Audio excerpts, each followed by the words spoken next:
And button didn't work. There we go. Hey, arise, minions. And of course, the sound doesn't work. Arise, minions, and welcome to unMadeGaming, where nothing seems to work on time today because fucking why would it? I have no idea if everyone can hear us, but I'm assuming they can, because why not? You know, let's go. Welcome back to the show. As you can see, we were off for a week, and it shows. That being said, we are here back for another episode of Atari Twilight 88. We are back in the 60s, contrary to the title, but we're here struggling to get back to the future.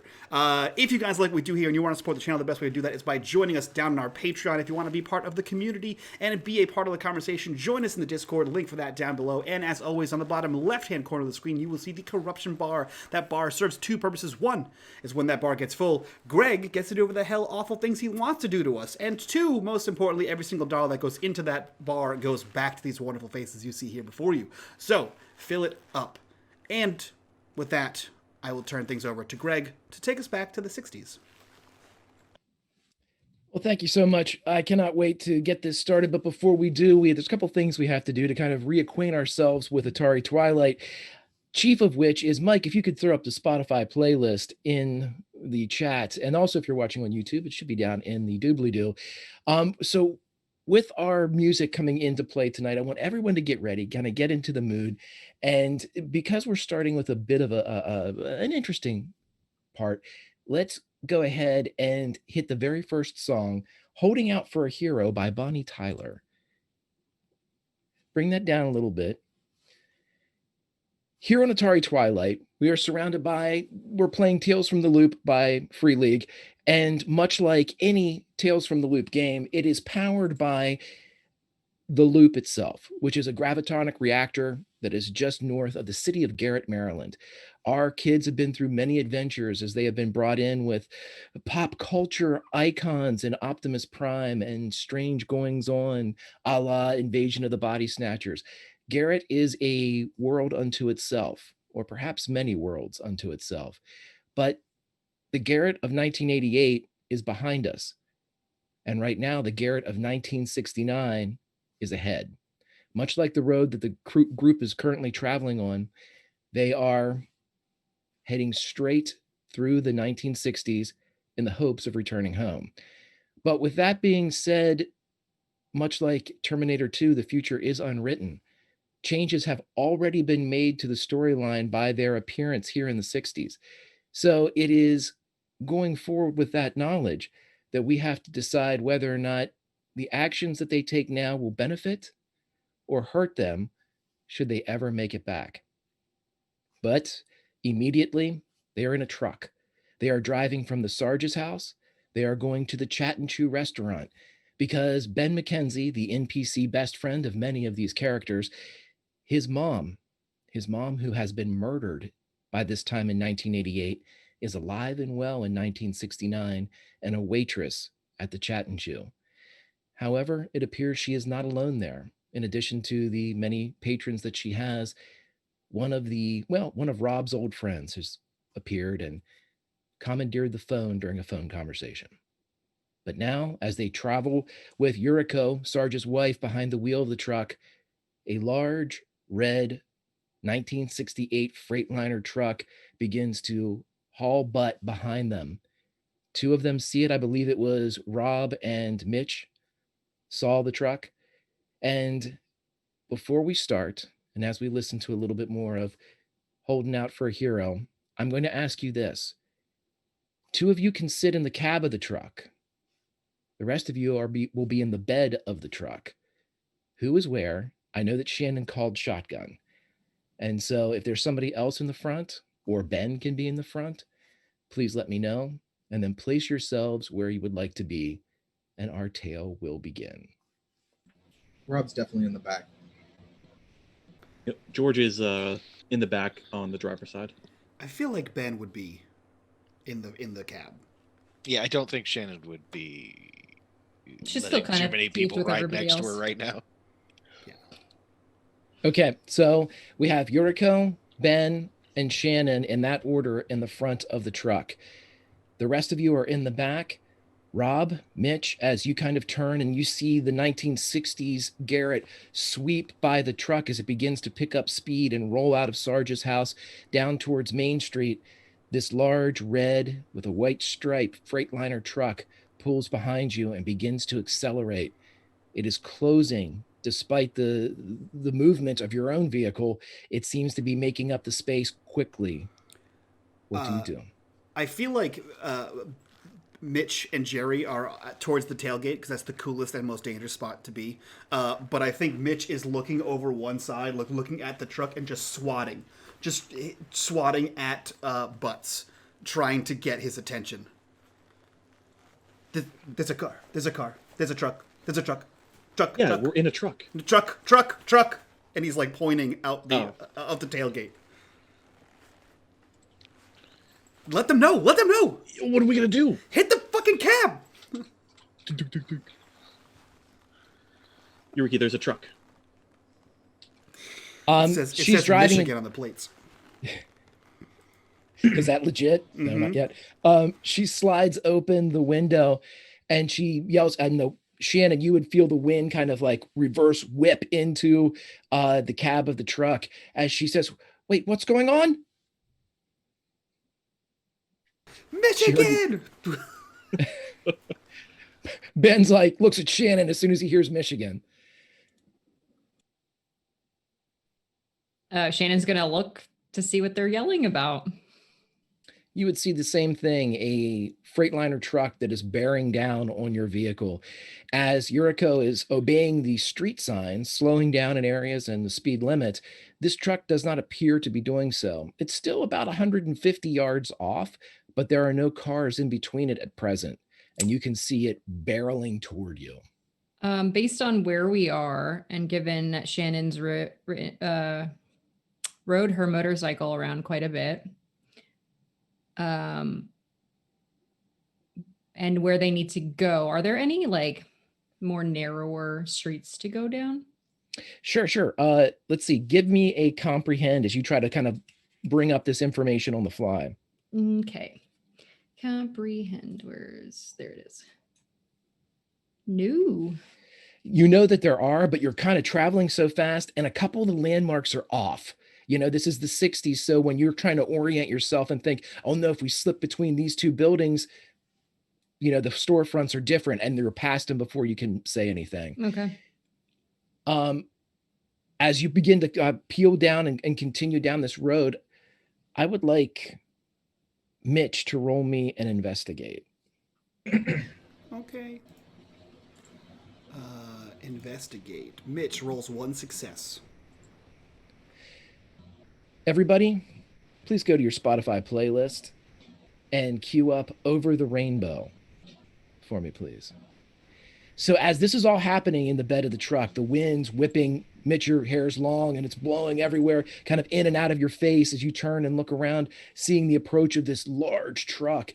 Seeing Shannon kind of trying to figure out what's going on. Ben's face just peeking out of the back window. The rest of your friends in the bed of the truck readying themselves for what is to come. For whatever reason, your eyes travel to the sidewalks that are whipping past you here on the main street, and you see a bubble, maybe about 10 feet by 15 feet, ovoid, just floating beside the truck. And you see that female skateboarder pushing along the street as she pulls her hair out of her eyes and begins to kind of coast beside your truck. And behind her, you see 1988, this little mirror, this bubble floating right beside the truck is a window into the same scene that's whipping by the truck, only in 1988. And it seems to be focused on this skateboarder. She's just leaning back and forth. The bubble is moving with her? Mm-hmm. It's almost like it's a car. It seems to be the same speed that she's going. You know that she skateboards hella fast, so. She does skateboard hella fast. Is there anything in the bed of this truck besides 4 boys? Yeah, you could say, what do you want there to be in the bed of this truck? Like Matt? a scrap of anything, a small piece of wood, a rock, anything throwable, Greg. Okay, we'll say that there are some pieces of 2x4 that were in here because Sarge, before his injury, was helping, frame out some cement. Yeah. I'm going to take one and like a hand-sized one and try to frisbee it towards this bubble. Sure. Clothesliner right off her skateboard. roll me a force here. I'll take a force or a move. Yeah. One success on a force. It goes right through the bubble and like kind of sweeps right in front of her vision, and you see her pull back as she's skating. And she looks back and forth. You see her look behind her as 1988 still continues to whip, but she reacted to. Did it go through and land back on the other side in 1969? You look back on the street and you do not see it clattering along the sidewalk. I think, again, like not wanting to lose vision on this thing, he again is like swatting for anyone. Probably hits butts first and then anyone else. Guys, I think we can go home. Let's do this. Everybody roll me and investigate if you're in the bed of the truck. Jerry, Rob, and Butts. Whoever gets the highest will be the one that Mitch grabs hold of. We'll say that he gets both Jerry and Rob as you kind of reach out and grab the first two friends you hit, Jerry and Rob. And I kind of just yank them towards this side of the car. Look, I think we can go home. That's that girl, the skateboard girl. The one that blew me the kiss. And he looks at Rob. This is the kiss girl. You all don't see anything. Oh, we don't see anything? Rob and Jerry do not see anything. You see 1969. But this bubble is not where? Did she come back with us? No, what do you mean? There's a giant floating bubble. She's like skateboarding in a bubble. Like right there. Like 10 feet in front of us on the sidewalk. No. What do you mean, no? I'm looking. I threw a There's wood at her. nothing there, Mitch. We need to focus on the van. Or I don't know why I said van. I don't think you said what kind of vehicle it was. It's a truck. It's a truck. Van, truck. Yeah, I'm one of those guys. I call it van truck. You're losing it, man. He leans over the side and goes, "Skateboard girl! Skateboard girl!" And he's screaming at the top of his lungs at the sidewalk to see. Rob's gonna try to pull him. Make sure he doesn't fall over the side of the truck while we're trying. Right. So as you're kind of grabbing and scrambling to keep him in the truck, and as Mitch is kind of on the side rail of the truck, leaning out and yelling, you see her look. She's not making eye contact, but you see her look directly at the truck at least. She's still kind of over your shoulder a bit, almost like she doesn't see you but can hear you. He's going to again, trying to maintain eye contact and knowing that Rob has the back of his jacket or shirt, he's going to lunge towards the cab and start banging on the top and the window. Shannon, I need that marker. Shannon, marker. What? I need do the you marker. need a marker? Give me the marker. The Sharpie. Okay. She grabs it and He There you takes go. it boom, and spits out the cap and then grabs another piece of this plywood and writes, "Help, stuck in 1969," and I'm gonna throw it at the bubble. Roll force again. As this throw is going off, Yuriko turns to Shannon, and we're going to say Butts, because Butts, you the only one that's kind of not been drawn over by Mitch's conundrum. She looks out both through the back window and at Shannon in the passenger side. What do I do? And you look, and the truck is maybe 75 yards behind you and accelerating. how far have we traveled since this all yelling started? And Just a few blocks. You're still on Main Street. okay. Are there many other vehicles on the road right now? Yeah, it's more congested than you probably have seen it because, without the Maplehurst Mall, a lot of people come down to downtown. Nobody's in your way, though. You don't see any vehicles in front and nothing in between you and the truck that's closing. So for this brief moment, maybe it's lucky or unlucky, you seem to be the only two on this side of the road. Now, you still have traffic that's coming the opposite direction, Right. but nobody in between or ahead. Based on how fast we're going versus the truck, how long would it take for it to reach us? Without the need for a roll, use less than 30 seconds. Yikes. It Okay. seems to be moving. What's immediately to the left across traffic? You are just now coming up on Braddock High School. So on the left is Alta. And what Or the about on the right? Paperback Exchange. Braddock High School. So you kind of see Braddock, the Braddock that you remember, looking newer. Yeah.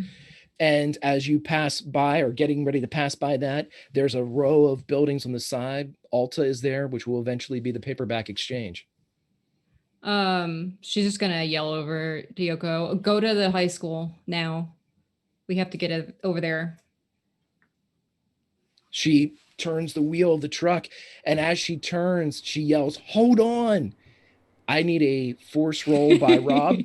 And Rob, because you said that you were trying to hold on to Mitch, I'm going to give you an extra 2, a +2 on this.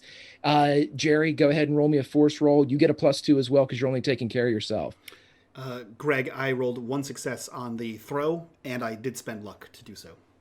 Okay. I got 1 success on, being there. Mitch, roll me a force. 1 success. Jerry's messed up. Okay. So as you whip around the corner and go into Braddock parking lot or towards up the hill towards the school, Yuriko increases speed and you all would see the truck kind of turn and move. Rob, you're able to kind of almost fall back into the bed holding Mitch. You take Mitch with you as your force begins to move you out of the truck. But you see Jerry kind of stumble forward and his knees hit the rail of the truck and he pitches out of the bed. And Mitch, you grab a hold of the back of his shirt just as you're going down too. And Jerry, for a moment, you see the road and then you're ripped back into the truck as Mitch grabs you. Mitch, roll me an investigate on your way down. No successes on the investigate. You see the bubble pop. Damn it. Holy shit. Guys, How she's far gone. away The is the truck? skateboard girl's gone. You all bear witness as Mitch says the skateboard girl's gone. If you even look back in that direction, you see the Freightliner as the whole cab of it shakes and you hear the air brake stop as it turns and comes up the hill. It is decreased a lot of its speed because it would just roll if it didn't, but it's beginning up the hill towards you. But Yuriko is in control at this point and accelerating and putting some more distance between you and this truck. She looks back. What do I do? Greg, help me out here with the high school. Is there so the football field and all sorts of other stuff there, right? Is there accessibility to it from where we are?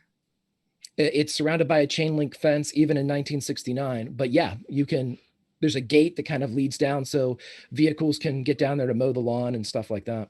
What's on the other side? Where does it go out from? It empties out into a slight forest, nothing real dense, but there's an access road back there as well. It'll eventually become the south entrance to the Maplehurst Mall. Okay. In that case, Yoko, cut across the field and get to the access road. She looks, and if you point, she'll follow wherever you opt to go. Just to make sure that we have her in the right direction, roll me a comprehend as you're trying to do this on the fly. You got it. Comprehend. Come on. Did I get it? 2 successes. Yep, you have this figured out. So as far as directions go from now on, Meta, Shannon's locked in for Garrett. You've got your landmarks, you got everything. So you can, alleyways and things like that. You don't have to make any more rolls for navigation. Okay. So yeah, you're able to direct her and she kind of looks at you for a second and then heads towards the gate that will kind of burst into the football field. Yeah. She's just going to yell back, hang on, guys. Let them know that they're braced for inevitable impact. Like Jerry's in the back doing a Peter Griffin. And, ah. It's at this point, Butts looks around. Oh, you guys fell. And he just goes back to looking forward. Yeah, so as all of you are there and as everything comes down into and you're heading towards the gate, how do you prep for this? You were told to hang on. Do you get low in the back of the truck? What is Butts holding on to? So the driver's side window is open, right? That's how we're hearing her. So I'm like grabbed onto that, and I think there's a sliding window. So I'm like holding the metal part, the top part of the cab, or maybe the back of the bench seat. Does this truck have like a headache rack or like some kind of rack on the back? Maybe. No, it does not have any. They don't have a bunch of guns. Right. You would also notice that whenever the turn was made, George did not seem affected by it whatsoever. Much like a surfer riding the curl, he was able to just ride the truck beneath it as it turned. I feel like Mitch has been white trash since as long as he can remember, and he's ridden in the bed of pickup trucks, and he just starfishes out like as low as possible. He's like got one hand on the wheel well, on each wheel well, and he's just starfished out, waiting for that giant bump to happen so he doesn't get thrown out of the bed of the truck. Yeah, and Rob is almost teed to him with his hands on one side and his feet on the other, just kind of trying to hold pressure. Jerry just lays on top of us. Jerry's probably just like clutched onto one side real hard. Okay, this is like Hillbilly Twister. All right. That's just regular Twister, Greg. Okay, so everybody roll me a force and give yourselves +2 as you have teed up and X starfished up and all that great stuff. Everyone, including me, or just the? Not you, George. Okay. Not you. What about me? You're fine. No, Shannon, you're in the cab. You're fine. Okay. 2 successes for Mitch. 0 for Rob. 2 for Jerry. Okay, so as you're all teed up, how this works is since you did say everybody got below kind of the height of the bed, as you hit the fence and it pops out, it's more of a jolt as you drop down into what would be the field level as you kind of crash down a bit. The elevation shift causes Rob to float for a second and then come back down into the bed of the truck. It's nothing more than inconvenient at this point. Yeah, as you see, for a moment, Rob suspended in midair and then comes crashing back down onto your starfish, Mitch. Wow.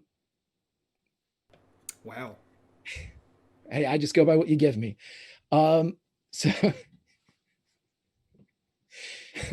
So as you are all pulling through here, you can see that the Freightliner truck is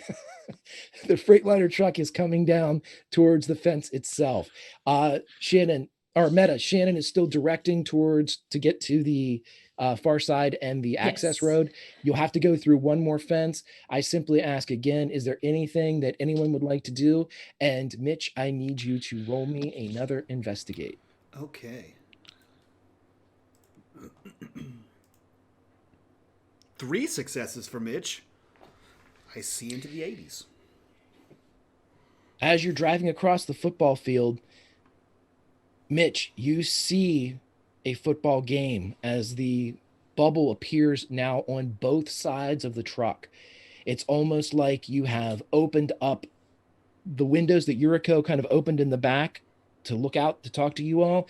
It's as if 2 of those have opened on either side of the truck, the air beside the back of the bed, and you can see a football game. It looks as if the middle school team at Edgar Allan Poe is in the middle of a play. And as you're watching, you see the quarterback drop back. And as a defender is running in from the left, you see her throw a ball and it travels from one side across your face, across the bed of the truck, and through the other side. Man, Greg, I think, again, he flails. Is anyone else seeing this?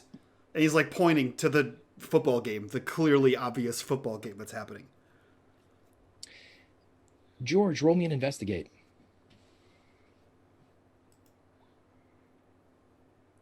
You don't see anything, but you feel something like brush past the back of your hair.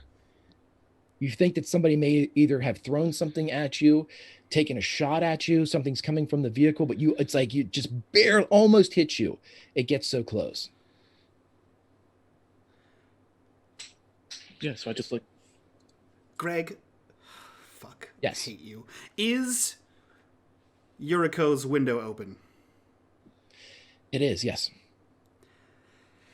I'm going to throw myself towards the window and grab the wheel and yank it towards the football game. Okay. Roll me a move. Okay. Holy shit, 2 successes. You do. Which way are you turning? Are you turning to the Left. I think it's the easiest way to grab. She's taken by surprise as she's focusing on what Shannon is like kind of indicating. And as she's looking forward, driving and kind of looking in the back rearview mirror to see all of you in the back and the truck coming up, you reach over and kind of grab the wheel and move it. And you see her jerk, unable to compensate for the kind of surprise attack that you launched. As you turn towards the left, for a moment, you can hear the cheers that are coming from the football game. And for a moment, everything isn't like it's being viewed through a bubble with that kind of kerosene on water look to it. For a moment, everything is crystal clear, and you can smell, Garrett, you can smell popcorn. You can smell coffee in the distance with the roll that you had. You can hear the cheers. You can see that the ball is caught in the end zone. And then the bubble reorients itself and pulls away. And you see that it's maintained its spot on either side of the truck. I think Mitch just yells, "Fuck!" as he falls back into the bed of the truck. What the hell? There was a time bubble!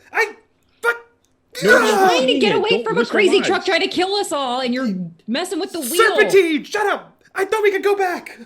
Serpentine. Yuriko's like, language! And then she grabs the wheel as she's trying to control it again. And it's cost a few seconds as you've kind of slipped in the grass a bit, but you're heading towards the opposite gate that leads to the access road. You're coming up on there. I need everyone to roll a force again at +2. You're ready for this one. But again, there's an elevation change as you pop out.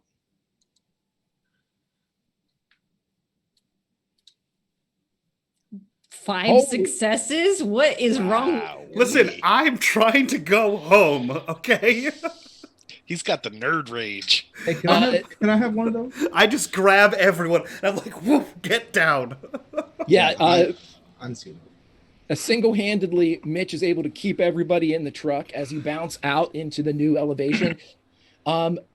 Mike, also bank 2 of those. Alrighty. You got a bank of 2 dice should you need to use them for anything in the future, because 5 successes doesn't just get brushed aside. That's good stuff. I'll take it. George, roll me another investigate, please. I'm not a smart man, boy. I am going to give you this one, though. As you turn and look, and Mitch is yelling and grabbing everybody, there was a time bubble, fuck, as he screams. You look past him and you see Garrett of 1988. You can see the football game that's going on. You can see, you didn't see the pass go off, but you can see as it turns, it's almost like having a all-encompassing kind of sensorial view of 2 competing mirrors and screens, but that are turning with you in tandem. And you see this movie being played out with yourself in the middle. And each way that you look, you can see the game being played as much like, looking through the mirror of a house or the car. And the truck is looming, though, off the back of your vehicle. Do you do anything or say anything, George, as you see 1988? You know it's 1988. Holy shit, there's a football game. Mitch, do you see this? He smacks Mitch in the face a little bit harder than he should. I just... That's all he gets out. Yes, I see it! I tried to drive into it! Well, then you're gonna run into people. It's better than getting run over by a truck. My pinky. We'll talk about that later. As you go up the access road, Ben turns to Shannon. Are we still going after my mom? Yes. Okay. And he just kind of grips the dashboard as he leans, as if that motion alone gets him closer to where he needs to be. When you pop out of the access road, of course, you don't have to roll anymore for this meta. You know that taking the road to the left is a straight shot to the Chat and Chew. Yeah. She's just going to direct. I'm hoping that with the trees in the way, it'll be a little bit easier to be followed. I mean, I'm sure that if they really wanted to barrel through the trees, they probably could, but No, you don't. In fact, as soon as you kind of bust through and go on the access road that is much narrower than any of the other roads that you've been on, you quickly see that the truck backs off and doesn't even pass through the chain link fence, as you are definitely putting distance in between it and you all now. And within just a few moments, Yuriko turns onto the main road that is a straight shot to the Chat and Chew. There's a little bit of traffic here. Again, there are people from the Freedom Festival that's kind of residual pedestrian traffic, but nothing that slows you down too much. It seems to be relatively quiet right now, everyone, and the football game and the bubbles are gone. What do you all do? Did anyone else see that? no, what are you talking about? There were time bubbles. There was we were driving through the field and there was a whole football game going all around us in the 80s. I think it was more of a wall than a bubble, but Whatever. Okay. What was the plan with that then? I was trying to drive through it. What side is your kneecap supposed to be on? The front side. Oh shit!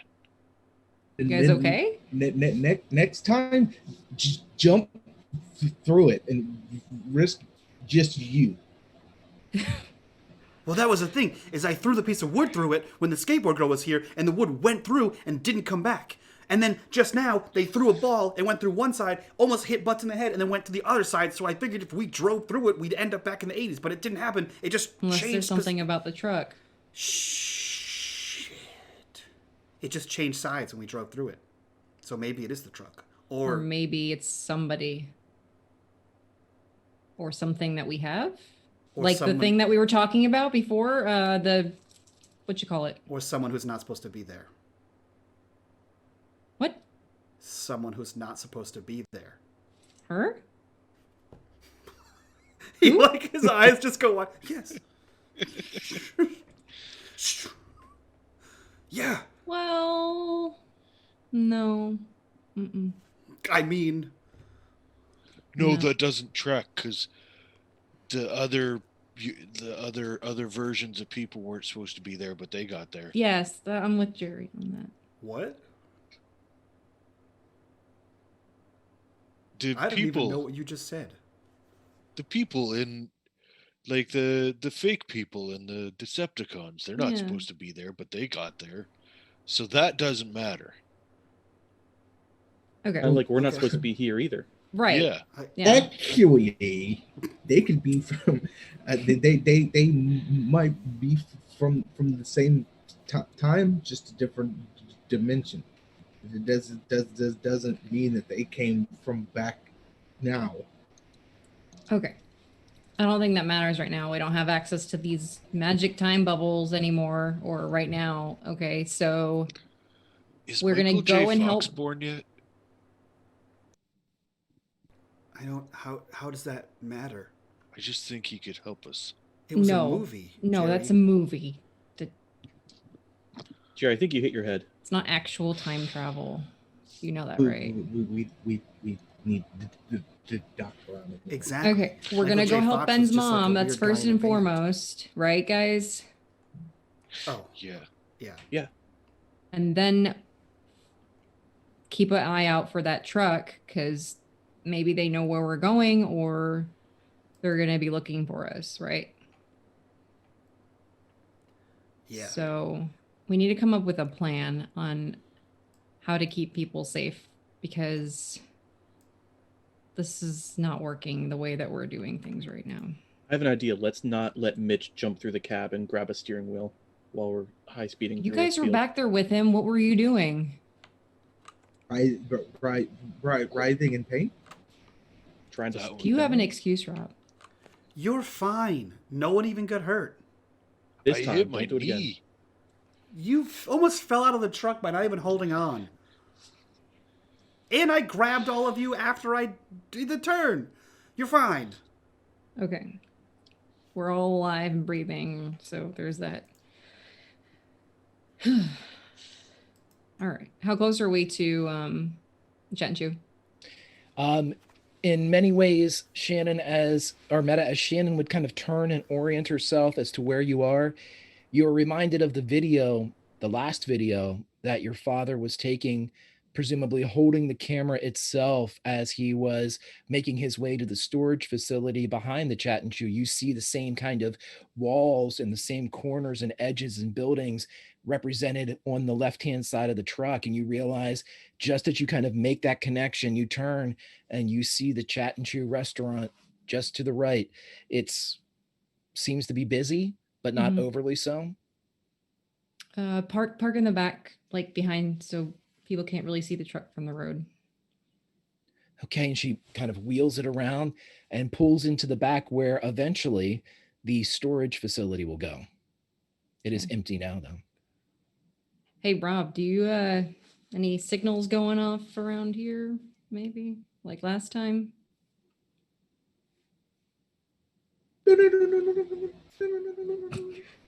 No. Everything's good. Okay. He makes those noises, but only like real softly and to himself. Do you guys want to stay out here and like hold the perimeter, and I'll take Ben inside? Yeah, Ben's already kind of climbing over you, Shannon, as he's moving and pops the door open. Come on, we gotta go. Let's stick together. If it's Pennywise, we want to be safe. Okay, but we need Yeah. to also keep an eye on her. So we should either all go in or have some people stay out here. Yeah, why don't we just all go in? We all go in then. Yeah. We all go in. Okay. No one has to be alone. Uh-huh.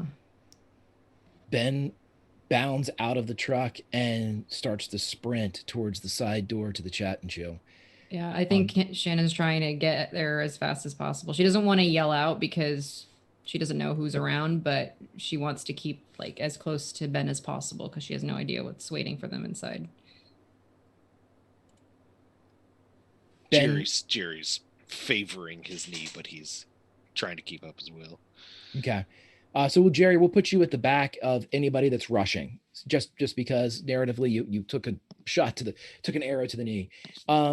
As you get up, you see Ben pull open the side door to the Chat and Chew, goes inside, and Shannon, as soon as you get in, anybody else that's following, you would see Ben looking around, but you don't see anybody that matches the description of Melanie McKenzie or anybody that looks like a younger version of Melanie McKenzie, for those of you that knew her. Ben turns and looks at Mitch. Where is she? I don't know, man. I didn't even know she was here. I just jumped in the car. How did you know she was here? Sergeant Eureka called her. Was everything fine? No. And when Rob would come in, Ben would look at Rob. She's not here. Wait, what do you mean nothing was fine? What happened? Maybe she's in the back. Everybody roll and investigate. Is anyone in the building, Greg? Yeah, everyone roll your investigates and we'll... Hey, I got one. 2 successes for Mitch. Mitch. One success for Shannon. Everybody else sees this a beat behind Mitch, for those of you that rolled successful investigates. Mitch, as you look around, you realize that several people are kind of looking as if, they're waiting for a meal to be served or waiting to give an order. Somebody's moved up to the bar. You see them dinging on the kind of the diner table bar. And Mitch, with your second success, you see that there's no one behind the bar, behind the open window that goes into the kitchen. You don't eye spy anybody that looks like an employee. And you do notice, Mitch, that there is a phone uncradled, kind of resting where you would kind of order up and place, on the stainless steel bar where everybody would place their food. You see an uncradled phone, the receiver sitting where perhaps somebody's hot roast beef sandwich is supposed to be. Mitch, now fluent in 60s from all of his time watching Scooby-Doo, looks to everyone and goes, "Where's the man? And like points to the kitchen. Confident. You're saying this to one of the other patrons? Yeah, anyone in the store. Somebody kind of hears you say that, sees your hair. There's a bit of disdain that flashes across their visage, but no one's here. They must be out back screwing off or something. Oh yeah, I'll go get him. And he just like starts to walk towards the kitchen and like nods to everyone else. As no one has any skin in this game, no one stops you. It's, Greg, with 2 successes, the kitchen, because I assume to get to the back door where they take the trash out, you got to go through the kitchen, right? Is the kitchen like mid-cooking? As soon as you kind of open the door that the waiters and waitresses and the wait staff would go out, you see pots that are bubbling and boiling over. You see that there's food and like hamburgers that are just charcoal discs sitting on the on the grill. It looks like whatever was happening stopped immediately. Who's behind Mitch? Me. Shannon. He looks back and says, "You said you called?" They called to get a hold of Ben's mom, and then apparently somebody asked for Rob, and Rob knows the rest. He just points to the phone that's like hanging by the spiral cord. Well, Rob and speaking technology haven't been mixing lately, so... Rob and speaking haven't been mixing in as far as I've known him. And he like walks towards the back door and opens it. "Hello?" As he like yells out the back door. "I love you, Kendall." With your earlier investigate, Mitch, I'll give you this. When you open the back and go into where the kitchen area is, you see that the walk-in freezer is slightly ajar, and you see kind of a wisp of frost curl off onto the floor.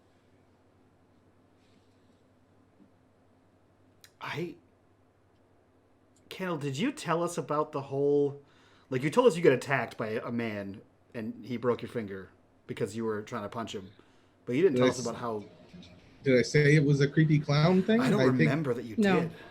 Yeah, no. I think the most detail you gave was to Shannon, but that was because... Yeah, I it was, think I told Shannon that it was a... moment. Yeah, I punched him in his clown nose. Well, I think then it was in following suit of Rob, Mitch sees the mist coming out of the freezer, and he just starts walking towards the freezer, because why would he imagine there's a creepy clown alien? Shannon's gonna grab a frying pan. Okay? You're able to grab a frying... I like that everywhere we go, Shannon's like, crowbar, frying pan, chain. Like, where do you keep finding these things? Okay, well, Jerry taught her to always be prepared with some kind of weapon, whether Molotov cocktail or otherwise, so... You are able to shake out a kind of like a tuna melt that is gone to burn, and you have a very warm pan that you're not burning yourself with. You're, have a glove or It's something. a pot of ramen with tuna in it. Right, a piece of American cheese. Not the wrong. God damn it. Shannon's just really trying to focus and see if there's anything obviously out of place, other than the fact there aren't people back here, if there looks like there were signs of a struggle, or if people knock something over or whatever, anything like that. Roll me an investigate. 2 successes. Everything other than, what's being cooked is just burning or boiling over. You see that there is one white shoe on the ground. Like something that would belong to somebody working here, white shoe. Potentially, Maybe. sure. Yeah. Okay. I guess she'll go over to the shoe, check the shoe size. It's smaller when you get there. It's if you had to make a guess, you would probably say it's a woman's shoe. You're not necessarily sure though. It has no name or brand on it. It seems to be almost like something you would get at a occupational store, someplace where you buy uniforms or Yep. the like. Okay. Anybody going with Mitch towards the freezer? Yes. Who? Jerry. Okay. Ben's coming with you as well. Mitch. Yep. Everybody, let's see. We should definitely have some music here. Just because it's ironic, hit Over the Rainbow again. Why is Mitch, it ironic, as- Greg? I'll let you know here in a sec. As you open up the freezer, you see 4 bodies with meat hooks poking out of their chests, rocking and kind of slowly turning in independent motions, some clockwise, some counterclockwise. And you see that on their white uniforms, despite the very small spot of blood that's surrounding the extension of the hook from their chests, 2 men and 2 women, when they turn, they have letters written on their pants, the white pants, on the white shirt. And when they kind of spin independently, they all line up for a moment, Mitch. And you see Mitch for Mel, Grayskull. And Ben looks up, and in the coldest move you've ever seen from this boy, he turns to Jerry and says, "It's okay, none of them are my mom."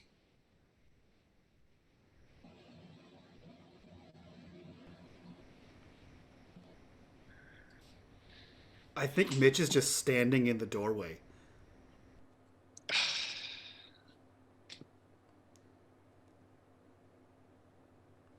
Now that they're all standing there not doing anything, Shannon goes over and wonders what's going on.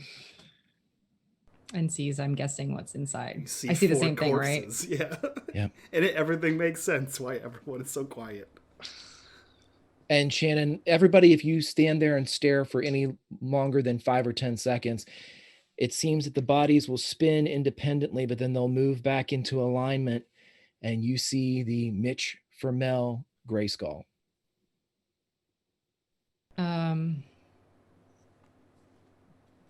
I think she just grabs onto Ben. She's not here, so we have to keep finding her. We have to keep looking. And he would repeat to Shannon, "It's okay, Shannon, don't worry. None of them are my mom." That means that we have to go find her. Everybody needs to focus on Ben's mom right now, right? I think Shannon talking is what snaps Mitch out of it, and he like spins in the greasy floor. Are you kidding me? We can't do anything to help them right now, okay? That's it. Find her. That's her. Mitch, me, for Mel. Mel, and he points to Ben. Grayskull. That's her. You think that she's there? I think that whatever did this took her to Grayskull and knows my name. Well, we already knew that it knew your name. No, we knew that Rob we- said fucking Mitch, and it said Mitch. It didn't know who I am. Yeah. Why is it requesting me? How does it know that I'm here? I don't have. Okay, you're upset, and I get it. Yes, but a serial killer is requesting me to go to Grayskull. right. I get that, but we were kind of thinking about going there anyway. Remember? So No, there's really, a serial like- killer. Yeah, I get that, but we fought like insanely large robots. I think we can handle this. Okay. No one got murdered. The woman that you talked to out front opens the door, the swinging both like cowboy door, and says, "You find anything back there?" Bunch of rats. bunch of rats. Yeah, it's gross. Eating all the Yeah, there's cereal. rat poison everywhere. Everybody has to leave. Yeah, they dropped it contaminated. into the chili. She turns around, and all you all would hear is, Rats! They say they got rats!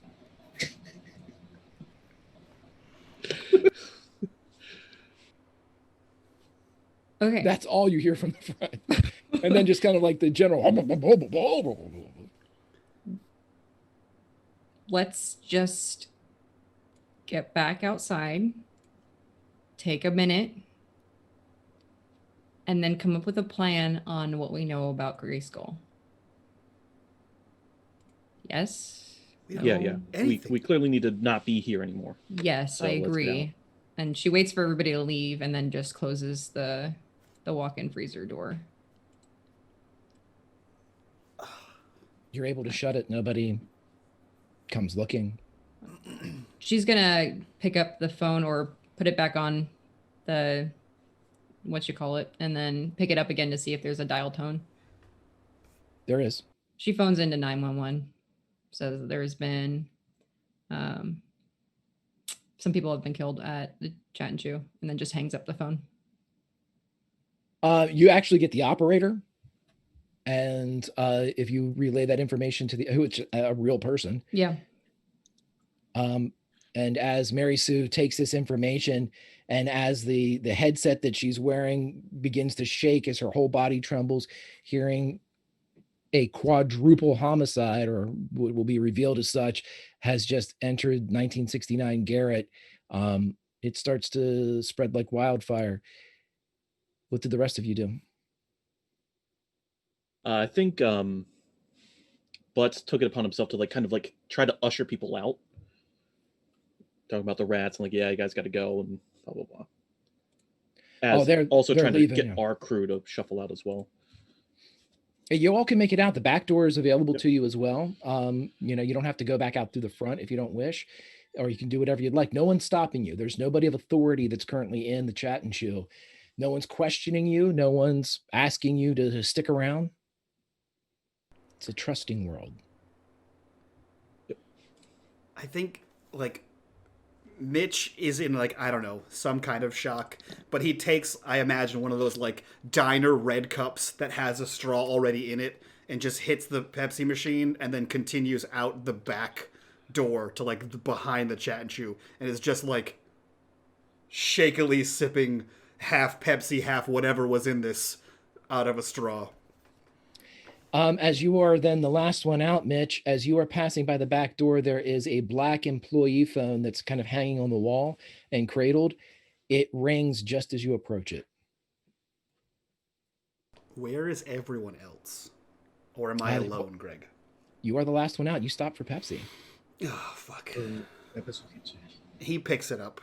I don't even think he realizes it. I think he just hears phone and knows to pick up phone. He puts it to his head. Hello? Hello? This is the Chat and Chew. Hi, Mitch. Hi, Mitch. What? Are you going to kill Ben's mom, Mitch? The Pepsi goes through the square cutout. No. Oh, I think you are. If you keep dragging your feet.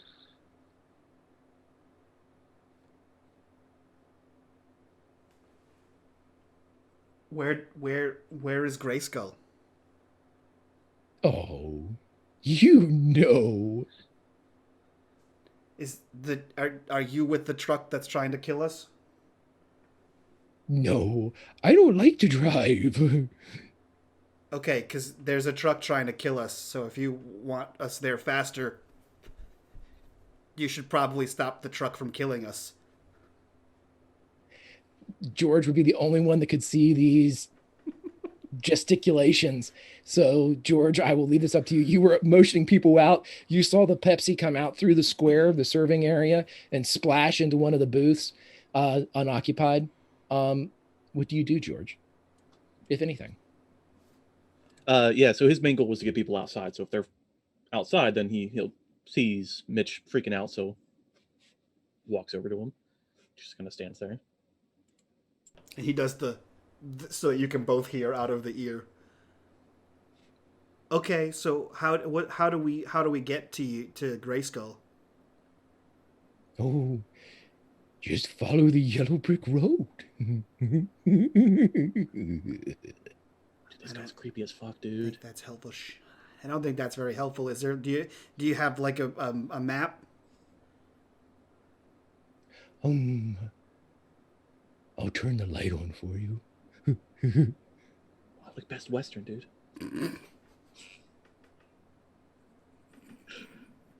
I fucking hate you. Okay. Just hang tight and don't do any more murders, please. Oh, okay. Oh, I'm already satisfied. I killed George's mom before I came here. And I think he just puts a hand over George's mouth. Okay, we'll see you soon. Goodbye. Click. And as soon as you cradle the phone, you hear, "Oh." George picks up the handle of the phone and just like smashing it. I think like Smashing Mitch's it. hand is still on it. What the fuck? He takes the phone out of the wall, just pulls it right out. Hey, we gotta go. Everybody else is outside. We gotta go. He just does. Shannon's been pacing, trying to figure out what to do. He just grabs aggro butts and is headed towards the outside. We gotta go. We gotta go. We I gotta still go. have like half the handle is still broken in my hand as we leave. Like toss it once we get outside. Hey, As soon as we you gotta go. toss the handle, Mitch and George roll me an investigate.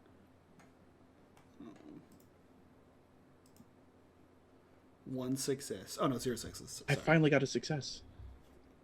As the handle goes flying off and crashes into the ground, you can barely hear it, George, but you hear, "Ow, ow, ow, ow," as it bounces. Fucking On the clowns, gravel. dude. Ugh. We gotta go. Yeah, where are we going? We gotta go to and- Grayskull, like straight to Grayskull. I literally said that. No more fighting. We're going to Grayskull. I just Killed my talked to mom. a serial How are killer we on the getting- phone Okay. How are we getting there? Because in I the don't think car. I don't think that we should go in that truck. The other truck knows what vehicle we were in. We I don't think have a that's great- choice. The serial killer killed 4 people and butts his mom. What? Spoilers. We gotta go.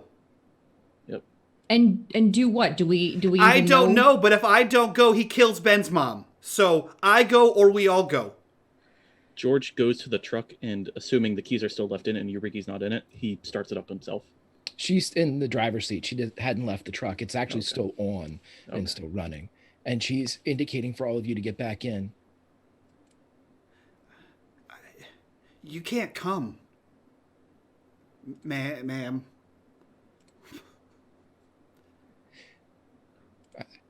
I was there when Jimmy spoke with Herb.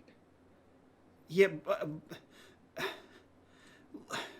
look, She puts her hand on your shoulder, and you see her smile. It's okay. Roll me an empathize, Mitch. that's my dumb stat. 1 success. Her eyes tell you she knows what's going to happen. Man, don't put these emotions on me, Greg. I'm 14. And in game, I think he like looks to her and says, "We're going, and he's a murderer." Get in, Mitch. He just grabs the side of the truck, puts one foot on the wheel, and hops in. Same seats as before. Makes sense. Unless Brokefinger wants to go inside. No, I'm fine.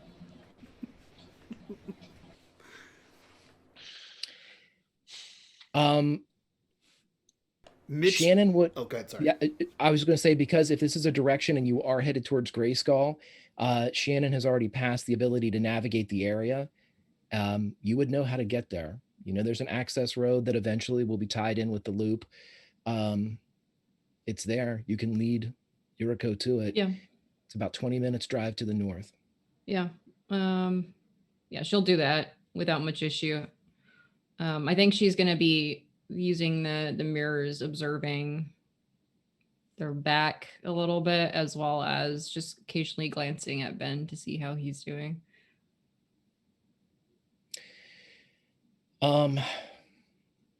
Ben seems to be happy. He seems relaxed a bit. And he would keep looking at Jerry and whoever's beside him. Shannon, if you're beside him in the same position, and he'd go, "Hey, it wasn't her."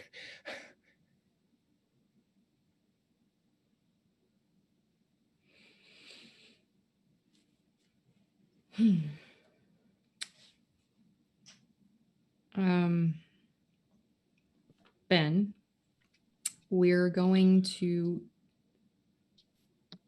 into a situation that we don't know what to expect. So we have to make sure we're careful, okay? And I know you want to see your mom, and I understand that. I really do. If my dad were there right now, based on what I saw before, then I would want to see him. But you can't run in this time, okay? We have to go together carefully. Without the need for a roll meta, Shannon can realize that Ben trusts what she's saying, but he still looks at Jerry for kind of like a second opinion. No, she's right. I promise, if they hurt her, I'll make them all pay. But you got to stick with Shannon, no matter what happens. Okay. Jerry, and you see him reach into his pocket, and he, with a closed fist, holds something for you to take as he reaches through the back window as Yuriko is driving. Jerry hesitantly reaches out and takes what's offered. You now have a roll of pennies.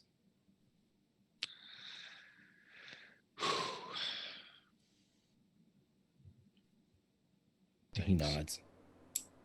So, Mitch, did he say anything else on the phone about why he wants you?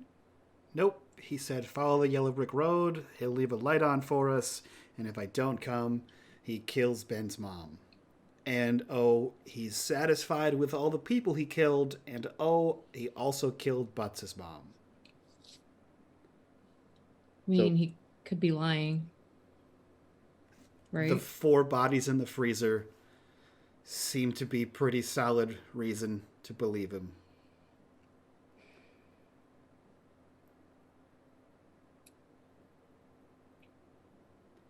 Yeah. Yeah. So. Ben Why looks do at they want George. you? I don't know, man. I don't know.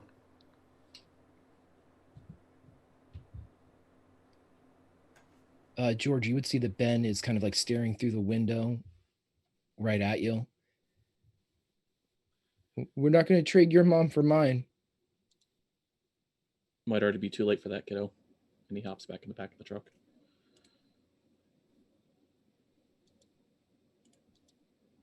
He continues to he just kind of scoots down a little bit, but you see that he's still watching you, George, from the cab of the truck. Everybody roll and investigate, please.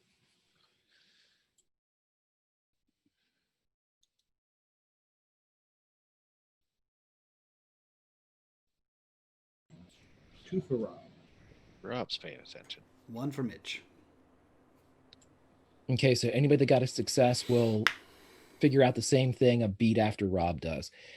Rob, as you are all riding, and as this kind of country road gets smaller and goes down from, 2 lanes north, 1 lane south to just one lane in each direction, you're the first to notice that the yellow line in the middle gets wider and wider and wider until the entire asphalt is yellow. Did Mitch succeed on this or no? Yeah, Mitch Yeah. would figure. Everybody with I a mean, success figures this out a second after you do. Yeah, so I guess he's just gonna say kind of out loud and to himself, "Yeah, yellow brick road." Yeah, I think like completely deadpan, like Mitch nods and then like bangs the roof of the car and just points so that Shannon can see. Just follow this. Okay. So then we get there and hope for the best because we literally have no plan right now. And that's super great. Rob, who did you talk to on the phone? The guy that broke my finger. It's kind of got a good goofy voice. When he chased me in the paperback exchange, and he had like white makeup on and a clown nose. Mitch is gonna like reach into his pocket and pull out the uncapped Sharpie that's now all over his hands, and like holding on to like the sliding glass window, he's just writing on the roof of the car. Keep going. Clown, nose, voice. Anything else? Did he do anything? He made it sound like he was chasing me, and it felt like the it felt like the hallways of the paperback exchange were way longer than they should have been. Like a fun house? Yeah. Like it just, I felt like I was running away. I should have been able to get out. Then He I just stopped. like he like writes horror clown powers ? I punched him, and he broke my finger. Is he super strong? Does he? I think it only takes a few pounds to break the finger, but I mean, yeah. Did he make anything happen? Did he transform like a robot? Did he have laser fingers? Nothing overly spectacular. He's just taking as many notes on this guy as possible to try to figure out how What's to fight the a tie-in clown murder. between Clown, a Wizard of Oz, and the Loop? How does it all fit together? I just think he was making a reference. Right. Okay. But he's got this. Okay. So clowns inherently are supposed to be funny, which I don't agree with, but regardless. So Yellow Brick Road is a quest. What does he think? It's a game? Maybe? Except for the game ends and people dying. So that's great. Well, And something to do with Mitch. we won't let that happen. Thanks. I guess we just see what happens.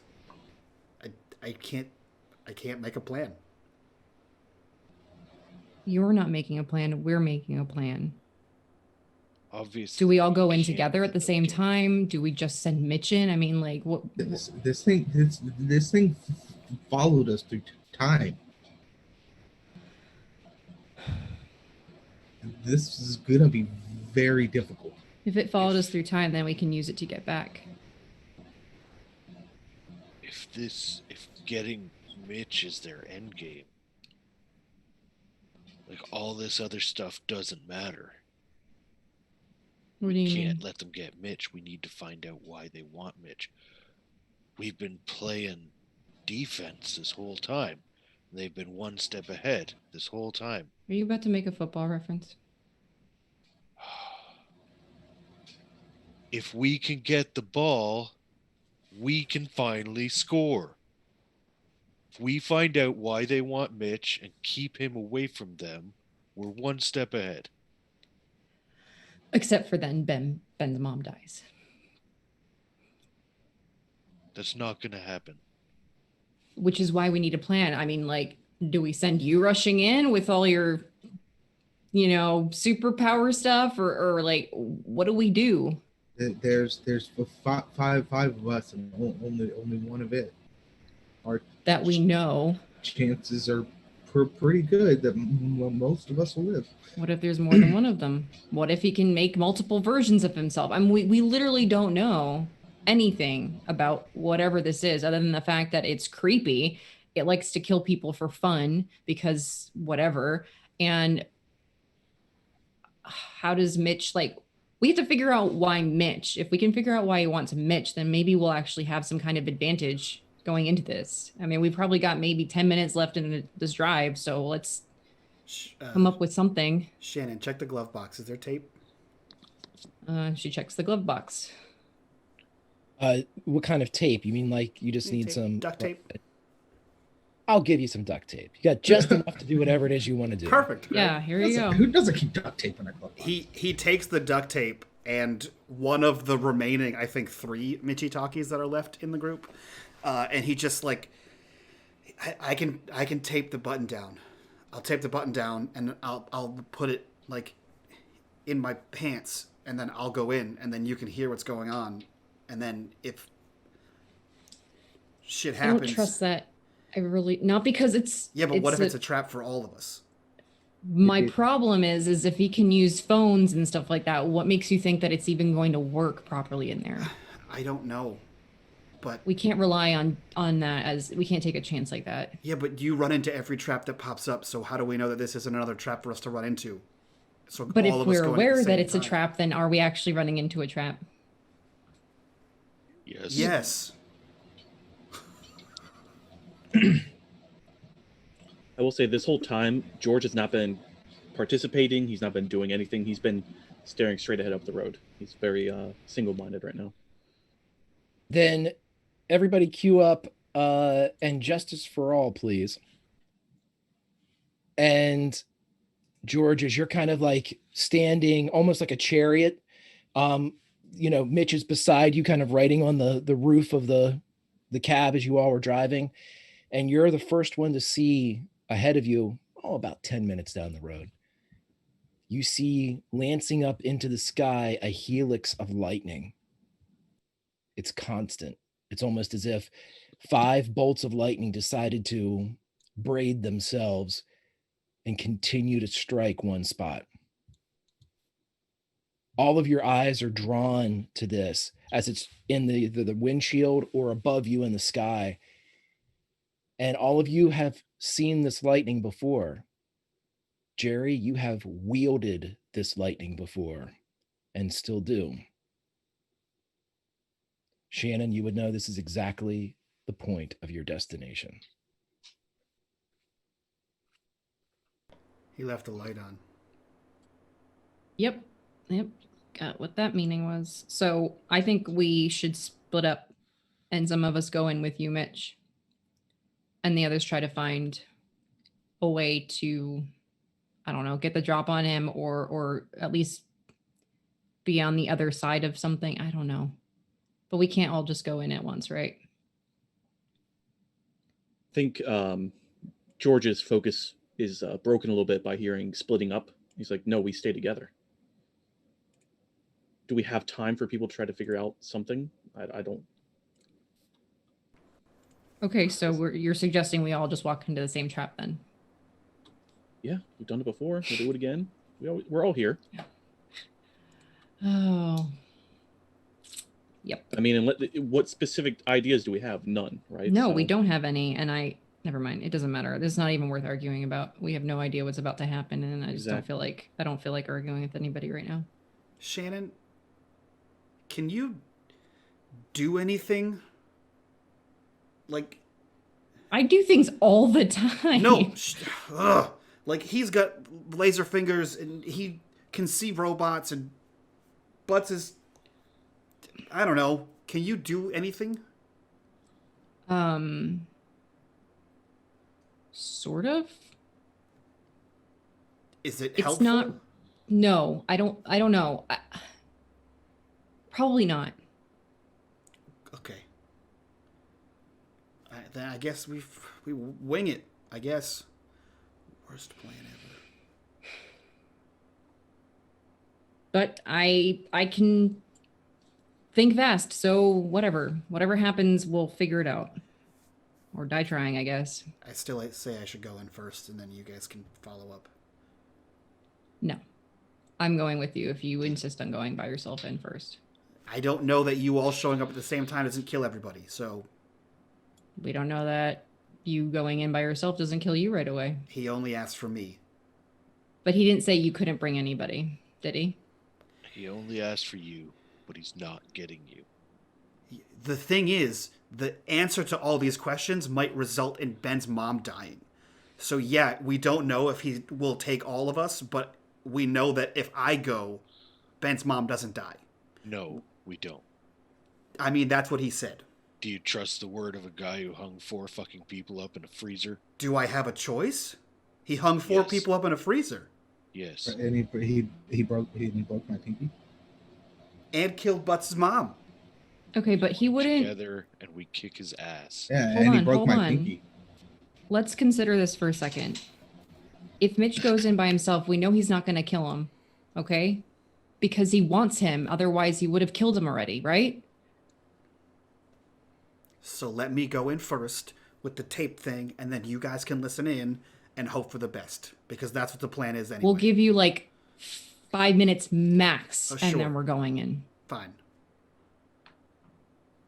Do we all George have to doesn't like agree it. on this, or Are we If we take up like a strategic positions around and we can we'll watch. I mean, yeah, that would be ideal, but I don't know where we're going to end up when we get there, right? The road beneath the truck is turned into gravel, yellow gravel.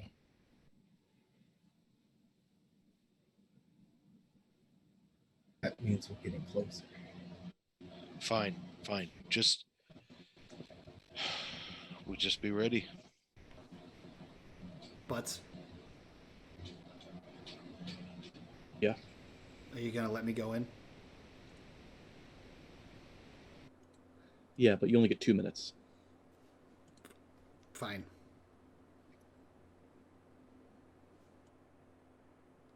Stoic transition. You pull up in front of a small, 1-story, almost looks like an outbuilding, concrete kind of slab structure. It's not nearly the kind of opulence that you're associated with the Loop in 1988. This is nondescript, not flashy. And as you pull up out front, Yuriko gets out of the truck and kind of looks around at the tall trees that are surrounding the structure. And the lightning has ceased, but there's still almost like an ozone taste in the air. And there's one door in the building, and the door is open, and a soft kind of orange glow spills out that dances as if it's organic or fueled by a flame. I think Mitch just hops out of the back of the truck and starts running for the light. Ben grabs you as soon as you hop out, like he comes across the window and out the driver's side. Mitch, Yeah, bud. don't trade yourself for my mom. You. Okay, I gotta go. I only have a minute. He just stands there. And he books it. What do the rest of you do? There is a gloom now. It is only really about 4:30 or 5, but it's as if dense thunderheads have collected above this region, casting it into almost near darkness. It's as if the same light output that you would see at 9:30 at night. It's gloomy. It is medieval. What do you Shannon's do? going to get to the door, but not go in, but basically just be at the entrance of the door. Everybody roll an investigation, except Shannon and Mitch. Success for Rob. We all got one this time. Yep, we all got one. You all kind of half in your periphery see Shannon take a step away from the group, and then she vanishes. Shannon, you're moving towards the door. I don't know that anything's happening, right? Okay. Do I still see Mitch that when he went in and all that? Mhm. Okay. What the fuck? Did he just disappear? Maybe she walked into a time bubble. Rob's gonna kind of walk over there and like try to feel for like a force field or something. Well, Shannon, we're going to say that you hear this and see the, Rob walking around. Rob, what are you doing? Can I hear her? Yeah, there she is. Yeah. What? Whoa. What's wrong? You disappeared. Can I see the rest at the truck and the truck out there still? You're like halfway towards the door of Castle Grayskull. Uh-huh. Do they see her? Mm-hmm. And me? Are they? You guys?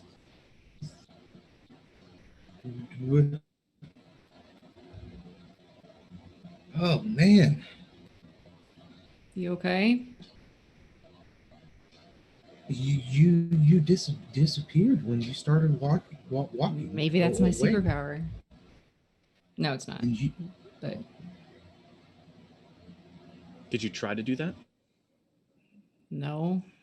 Be like invisible, but only when no one's looking at you. Hilarious, Jerry.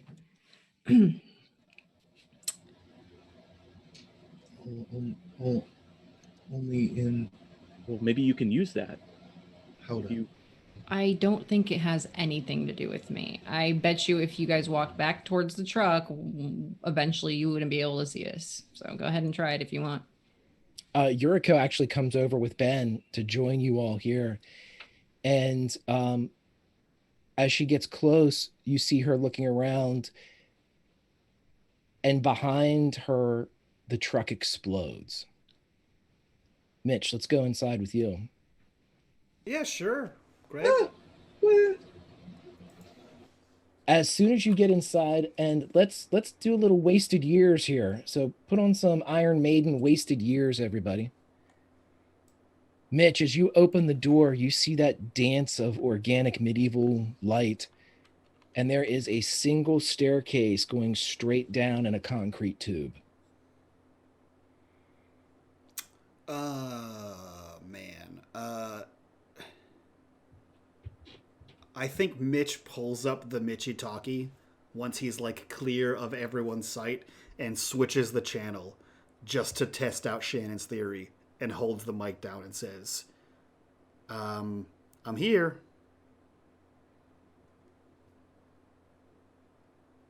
All right, well, at least No that response. works. And he like clicks it back and then tapes the button on and like shoves it in his back pocket and proceeds down this tunnel. Okay.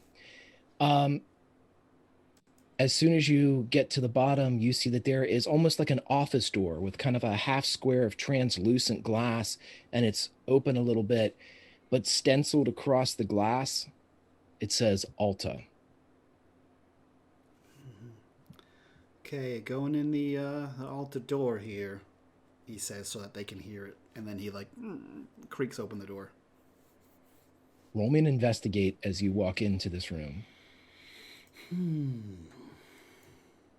One success. I will let you use, you had 2 dice that I told you could pull up. Yeah. If you would like to blow them all, I will count them as successes here for investigate. Up to you, though. You may save them for that sounds like a good reason, Greg. I'll use those 2 here for whatever reason. For no reason at all, actually. Sure. Yeah. You might not have to get away. Yeah. Now's a perfect time to use it just to see stuff. You notice the following things. In this room, there are 3 desks. 2 desks are positioned where they are facing one another. You see that there are 2 skeletons sitting behind each of these desks. A 3rd desk sits in the corner of the far wall. Because you spent the extra investigates, there is a nameplate on this desk that says Dr. Arkaville. You also notice at the far end there is an alcove, which is the source of this dancing medieval light. A hellish combustion engine machine is almost rocking as it moves and spews out fumes and smoke and seems to dance with the same lightning that Jerry controls. It arcs and jumps around the outside of this carriage. And in the middle of this machine is an X. And much like the interlocked rings of the Phantom Zone in Superman 2, you see these right in front of this X. You also bear witness to a clown that is standing in front of this machine, staring at another clown that looks identical to it. You see it say, "Oh, you're not supposed to be here." And out of the machine, out of the X and the light that is spewing around these interlocked rings, you see Chris Witt wearing a Led Zeppelin t-shirt. He looks at you, looks up at the two clowns, and says, "Don't worry about them, Mitch. You're the key." And dives back into the machine.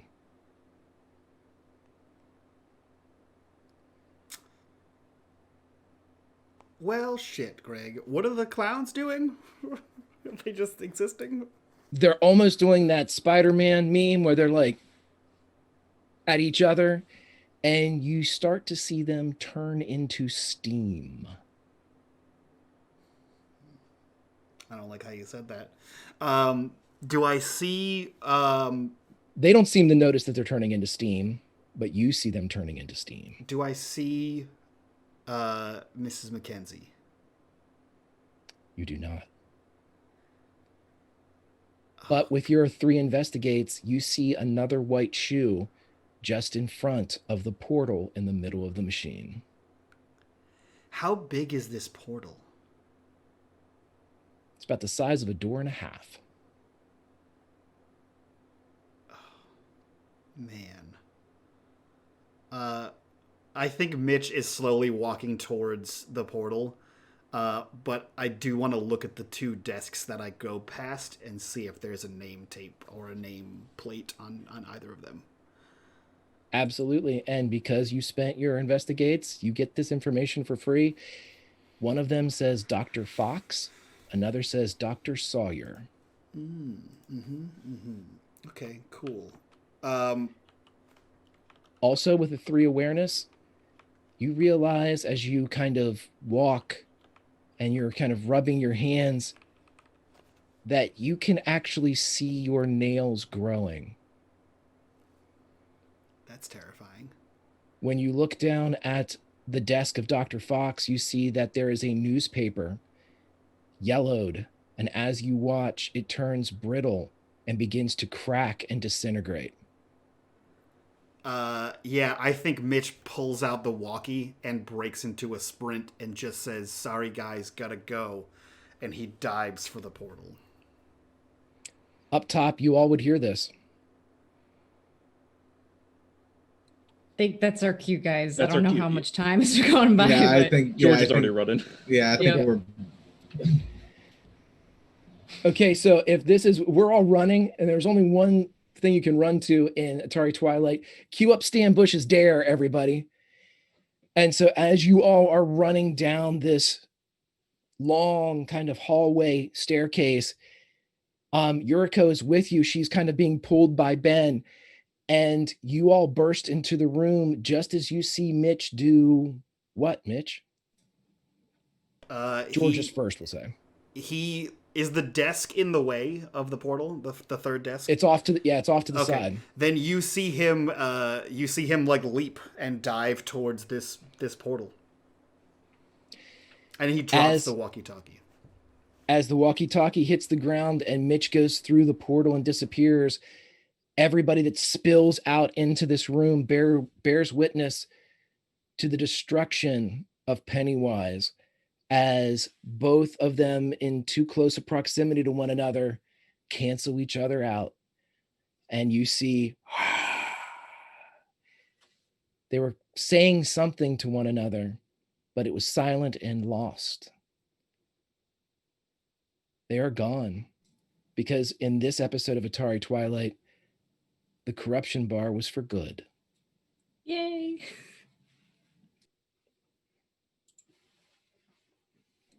Finally. And my pinky magically heals. What do you all do? Those of you that aren't Mitch. If the portal is still there, I think It is. Yeah, I was about to say. I think we run for it. Yeah, I think I would be crazy enough to go chase him down. Okay. Who goes in and in what order? George is sprinting for it. Yeah, I'd say probably George before me. George. Who's next? Robert. Robert! George, Robert. And who's after Rob? I think Jerry's hanging back. Shannon doesn't budge until Ben makes some indication that he's going or not. Yeah, Ben's moving towards there, and he's pulling Yuriko along with him. I think she just like looks at Ben and then looks at Jerry and like tries to make eye contact with Jerry, like trying to figure out, are we going or what are we doing? We stick together. Ladies first. Oh, I hate you. Jerry will go. And yeah, right before Jerry, Ben and Yuriko went through the portal as well. I think Shannon does like a once over, like glances and sees if anything like immediately sticks out or at least maybe like almost imprints that room to her memory. Okay, roll me an investigate as you kind of turn around and take it in. 1. Yeah, it's not a place you'll forget. Okay.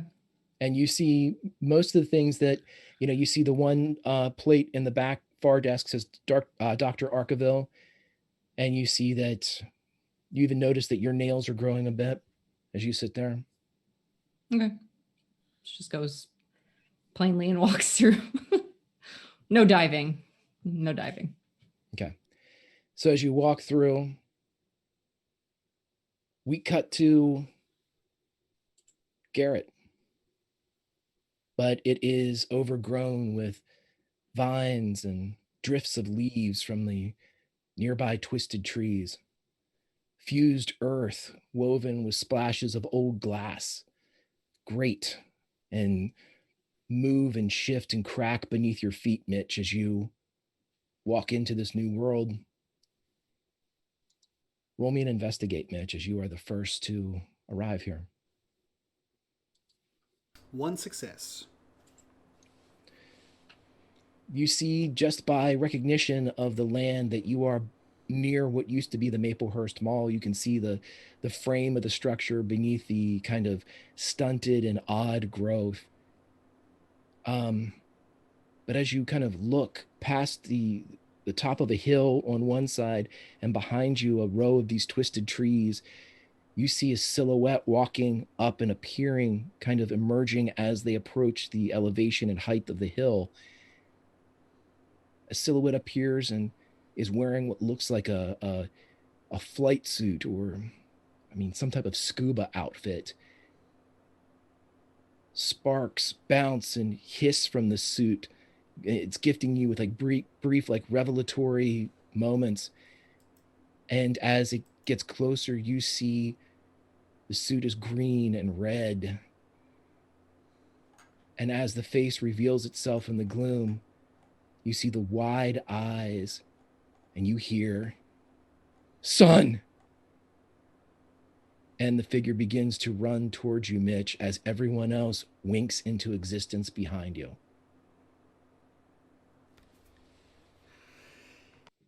Fuck you, Greg.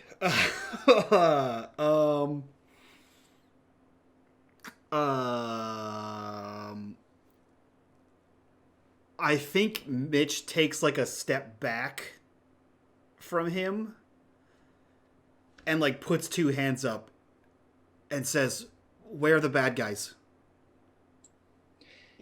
And then like when he hears the pops of them existing, he like puts his hands out. Oh, I'm gonna barf. Roll me an empathize. Oh. Mitch. You got it. 0. That's expected. I'm going to give you this for free, but as your father wraps his arms around you almost to the point of hurting you, grabbing the back of your clothing, just dragging you to him, you can tell by the gray that's intermixed in his dark beard, creeping through his hair, the lines around his eyes, that he is 10 years older than the last time you saw him just a year and change ago now. Yeah, I think any semblance of whatever Mitch's in chargitude that he had is gone. And he's like devolves into child. And he like his arms go, it's like as soon as he gets grabbed, his arms like go and then like wrap around his dad. And you can probably hear over the sparks Mitch crying. You all would bear witness as Mitch and his father, Patrick, are reunited. Pat just weeps as he's holding you, and he finally doesn't release you, but he pulls back enough to say, almost like checking you for injury, "How did you get here? How did you?" And he looks at you, Mitch. "You're like me, aren't you?" I don't know what that means. "You all are. You got to get back, son. They're coming. You got to get you and your friends back." What year is it? "I don't know. But they're coming. Listen, they sent me here. The Megatron is not our friend. You got to tell Eugene. You got to tell Dr. Butts. You got to tell Jean. It's a trap." When did you dive? 87. Why? When is it? And he like looks over his shoulder to Shannon. We're in 80. We're from 89 or 88. No, We know when Megatron's when in dead. 88? Before the explosion. In October. Everybody roll investigate. That's not Mitch or Shannon who are involved in this conversation.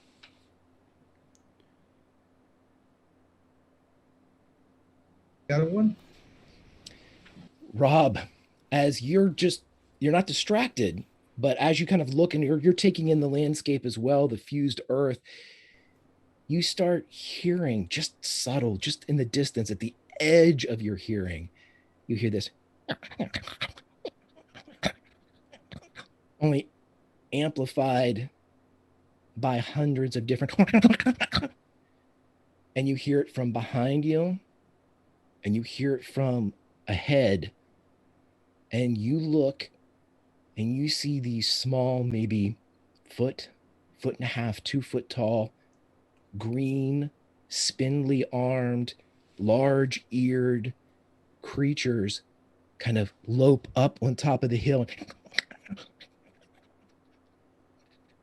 They kind of all perk up like prairie dogs. You see the large ears kind of move. Roll me a comprehend, Rob. These critters, did you just give us critters to run from? 1 success. They're not critters, but you know that you should. No, they don't like bright light. You should probably never get them wet. And definitely, you shouldn't feed them after midnight.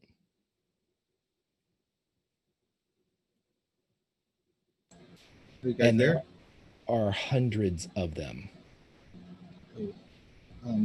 So I don't know what just happened. If they kind of cut out, I came back and there were hundreds of them. Okay, you would look around, Rob, and you would realize these aren't critters, but these are gremlins, and you shouldn't get them wet or feed them after midnight. But at this point, you're looking at hundreds of them on the hill ahead and coming out of the forest behind you. And they are as far as the eye can see. Everybody queue up over the rainbow again, because I just think that's great. You're a fucking monster. Rob's gonna start saying gremlins, gremlins. Are I'm they? pointing towards the basket? They're surrounding us, Greg. Man. Pat looks at you, Mitch, and says, "You can do it, son. You got to get your friends home. You just have to think of Garrett." Oh man, Greg, you set me up for an iconic scene, and now I can't not do it. I think Mitch like motions to everyone to like get over to him, and he like looks at his dad and like spins his dad like facing the gremlins, and he says, "Back to back, Dad," and like motions everyone to also get back to back to fight waves of gremlins or disappear. I don't know. And all of you that were in Butts's kitchen watching a TV, what seems like forever ago, you see Mitch and his father for a brief moment as he organizes you all. And Mitch's dad looks over. "Back to back, son." But it's not a command as you heard it before. It's a repetition, a response to his son's order. And as you are standing there, Mitch, I need you to dive. I don't know what button that is, Greg. You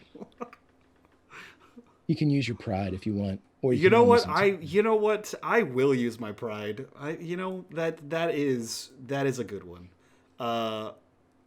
Yeah, I'm gonna use my pride. My robot will conquer the world. Because I gotta get back to that thing. Roll tinker as well. All right. You know what? If I'm rolling and using the pride, I'm using my wrench. That's my focus item. I'm using it. Let's do it. Throw it all in there. 2 successes.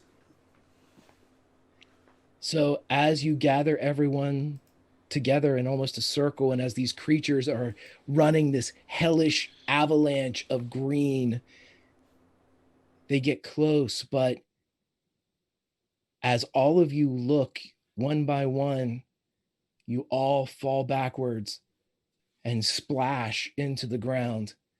Ben, Yuriko, Jerry, Rob, Shannon, Pat, until it's just George and Mitch. George, you would see that Mitch's eyes are glowing.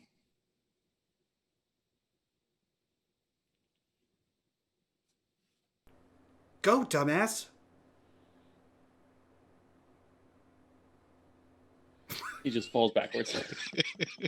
And with that, like Jesus Christ pose, you see Butts splash as he hits the ground. You are all that remains of your world in this one. What do you do, Mitch? He is going to close his eyes and picture Ben's trailer. And hope for the best. Plan seems to be working so far. As you fall back, I need everybody to queue up Back in Time, please, by Huey Lewis and the News. You splash on the ground, Mitch, and as you come to, all of you are sitting in the Trade Winds trailer park. You look around. Nothing looks different until Ben says, "My house is back," and starts to run towards it. What did the rest of you do? I feel like Mitch scrambles to his feet and just grabs Jerry by whatever piece of clothing he can. Oh no, seriously, I'm gonna barf. He just continues yanking him towards Ben's house. Jerry will follow. Rob, George, Shannon. Rob's gonna be kind of still rubbing his hand and always feels funny, and he's gonna kind of stumble, walk towards Ben's trailer as well.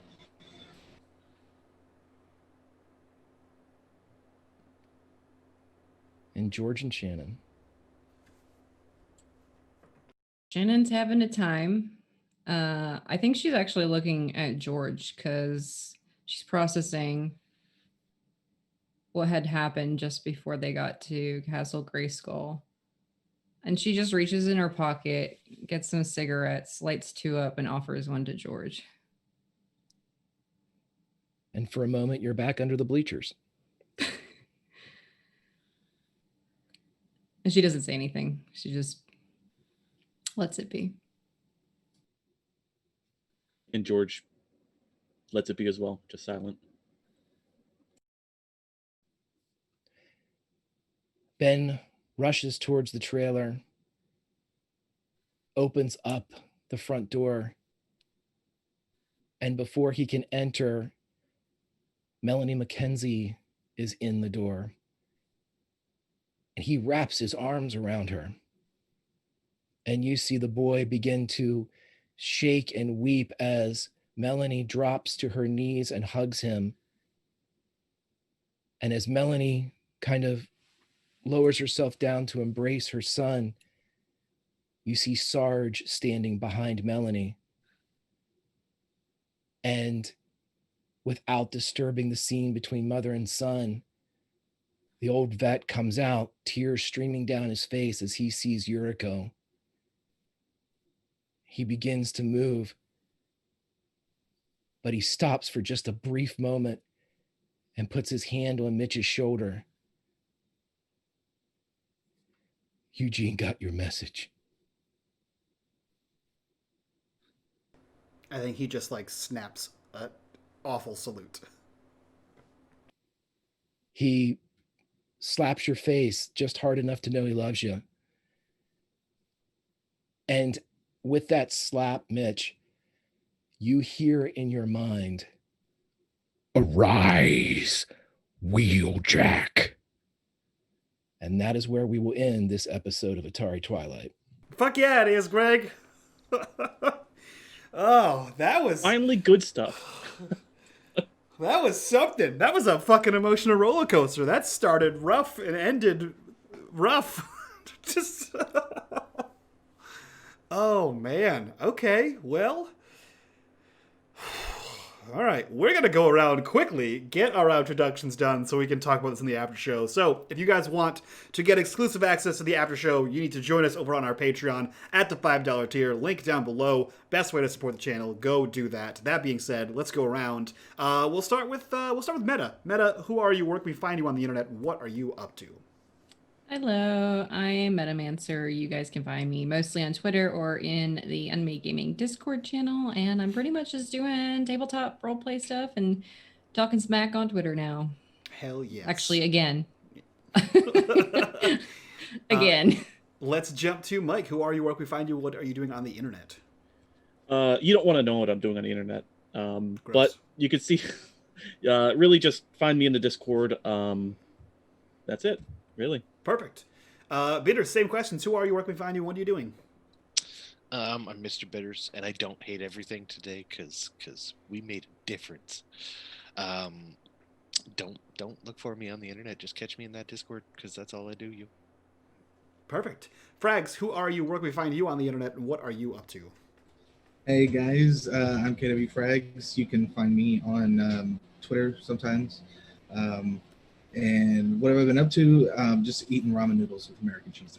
Gross. That's disgusting. Greg, who are you? Where can we find you on the internet? And what are you up to? Having a lot of fun with my friends tonight, Mike. I'm not on social media, and I never will be again. Back to you, my friend. Perfect. That being said, thank you so much for being here with us. Thank you for that corruption bar, the good one this time. Yeah, we're gonna get out of here. We're gonna do our after show. It's gonna be a doozy. I can feel it. If you guys want, join us in the Discord, be a part of the conversation, be a part of the writer's room, and just be a part of the community. With that, from all of us to you guys, we will see you next week for more Atari Twilight. So from all of us to you, bye-bye.